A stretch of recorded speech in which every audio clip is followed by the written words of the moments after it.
प्रेम नहीं, प्रेम बड़ा गुप्त विषय है, हृदय का गुह्य विषय है। आज प्रेम के लिए कोई बिरला ही व्याकुल होता है, नहीं अपनी कामनाओं की पूर्ति, बहुत से बहुत पाप नष्ट करने की भावना या कल्याण की भावना, इसके ऊपर मोक्ष हो जाना और मोक्ष का भी त्याग करके भगवत अनुराग में रुदन करना, तड़पना, ये कोई बिरला चाहता है। बिना भगवत प्रेमी महात्मा के प्रेम की पहचान ही नहीं होती। प्रेम की जब पहचान नहीं तो फिर मांग कैसे हो सकती है। और जब प्रेम के लिए तड़पना होता है, कृपा कर दें हरि गुरु, तब प्रेम, जहां प्रेम प्रकट हुआ तो भगवान अजित को उसने अधीन कर लिया। भगवान का एक नाम है प्रेमाधीन। जिसने संतों का संग किया, भगवान उसके अधीन हो गए। सेन जी हर समय नाम जप करते और अपनी सेवा करते हैं। इस सेवा से जो अर्थ मिलता उससे साधु सेवा करते। सच्ची मानिए, साधु सेवा भगवत प्राप्ति का सीधा मार्ग है। भगवान को भोग लगाओगे, दृष्टि भोग पाएंगे, और भगवान को पाते देखना है तो संतों को पवाओ। भगवान नाम जापक, भगवत प्रेमी महात्मा जब बैठकर पाते हैं तो उनके मुख से साक्षात श्री हरि प्रिया पाते हैं, प्रभु पाते। विश्वास रखो, साक्षात प्रभु पाते हैं।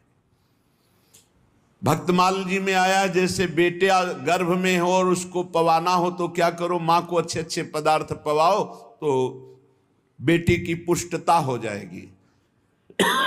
ऐसे ही संत जन है मां और हरि है गर्भस्थ शिशु। जो संतों को पवाता है मानो भगवान को पवा रहा है।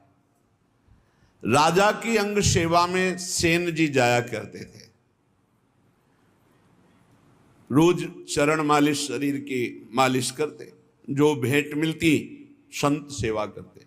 एक दिन जा ही रहे थे सेवा के निमित्त राजा के यहां कि देखा साधु मंडली बस साष्टांग दंडवत किए, प्रार्थना की। संत तो श्रद्धा, संत जो होंगे वो श्रद्धा देखते हैं, और जिसको धन का, मान का, लोक व्यवहार का महत्व है वो श्रद्धा नहीं देखता। संतों ने देखा सेन जी की अपार श्रद्धा, अश्रुपूरित, भगवान आज हमारे कुटिया में चले और हमें पावन करें।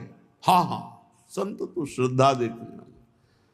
अब मारो महान मंगल उदय हो गया हृदय में, ऐसा आनंद की धूम मच गई, भूल गए कि राजा के यहां जाना है। राजा तो राजा ही होता है, रजोगुणी स्वभाव का।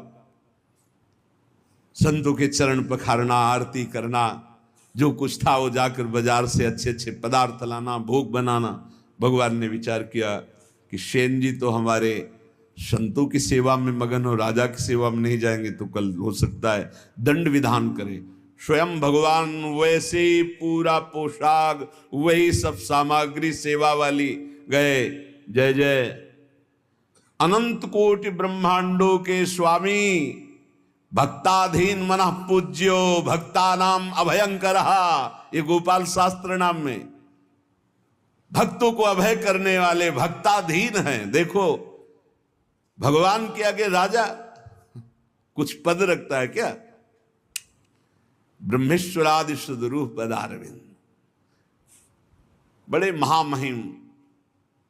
ध्येयम सदा परिभवग्नम अभीष्ट दोहम, तीर्थास्पदम शिव विरंचनुतम शरण्यम। वो एक राजा के सामने जय जय बोले जाके। आओ सेन जी, विलंब हो गया, क्षमा हो भगवान। सेवा में लग गए। जैसे ही भगवान ने सेवा, अरे उसको तो एक अपार आनंद मिल रहा है आज, कभी ऐसा आनंद नहीं मिला। पीठ की मालिश की ऐसे, तो जब तेल मालिश कर रहे थे तो कटोरी सामने रखी थी, तो राजा की दृष्टि पड़ी तो देखा अनंत कामों को मूर्छित करने वाले श्याम सुंदर। पीछे मुड़ के देखा तो सेन, फिर कटोरी में देखा श्याम। कहा सेन, आज तुम्हारे तेल में कुछ जादू है क्या? नहीं महाराज, ये तो आपकी दृष्टि का चमत्कार है। आपकी दृष्टि में कुछ होगा तो वही दिखाई दे रहा है। भगवान ने झांकी दिखाई उनको,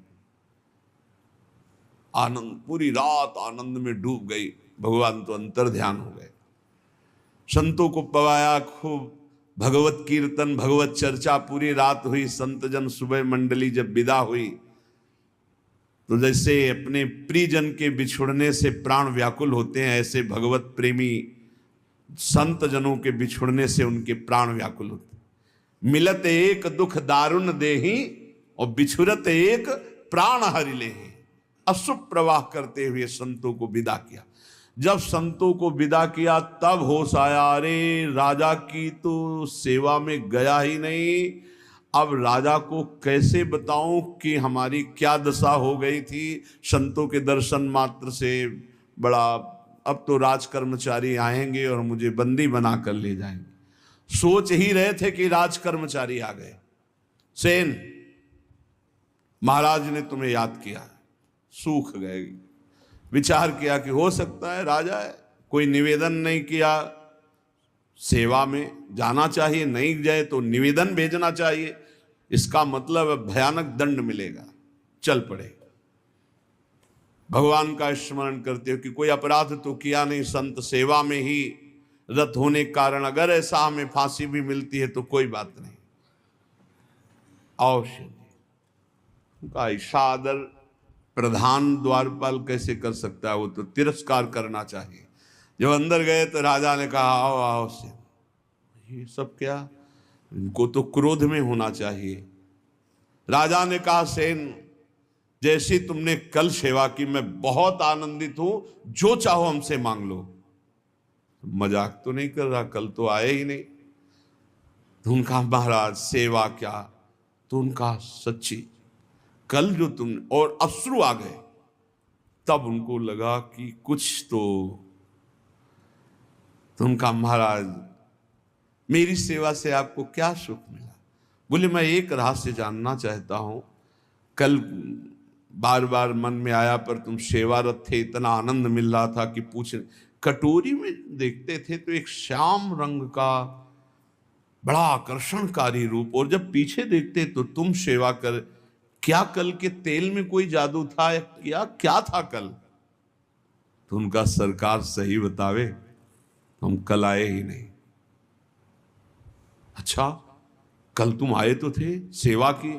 बोले नहीं, वो जो कटोरी में देख रहे थे वो सही देख रहे थे, वो हमारे इष्ट देव हैं, श्याम सुंदर हमारे इष्ट देव हैं। आप नाराज ना हो जाएं, हम संत सेवा में मगन रहे, इसलिए मेरे स्वयं प्रभु सेन का रूप धारण करके और आपके। अब आप पूछे कि मैं बहुत आनंदित हूं, जो इच्छा हो मांग लो, तो सरकार अपनी सेवा से मुक्त कर दो। आज से मैं अपने प्रभु और संतों के सिवा किसी की दास्ता नहीं करूंगा। जो मेरे लिए तुम्हारी सेवा में आए, आज के बाद पूर्ण अनन्य होकर अब किसी अन्य का आश्रय नहीं। और धर्म साधन भजन फीके बिनु अनुराग, और ये अनुराग संत संग से मिलता। बहुत बहुत बहुत महिमा है साधु संग की, पर इसी महिमा का पाखंड दुरुपयोग करता है।